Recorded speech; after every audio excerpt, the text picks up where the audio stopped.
தண்ணீரே எந்தன் தேவ ஆவியே, ஜீவநதியே என்னில் பொங்கி பொங்கி வா. ஆசீர்வதியும் என் நேச கர்த்தரே, ஆசீர்வதியும் என் நேச கர்த்தரே, ஆவியின் வரங்களினால் என்னை நிரப்பும்.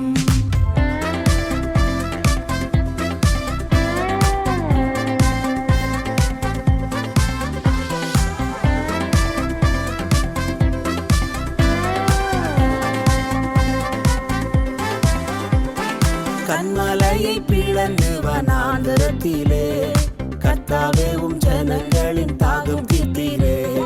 கண்மலையை பிளந்து வனாந்தரத்திலே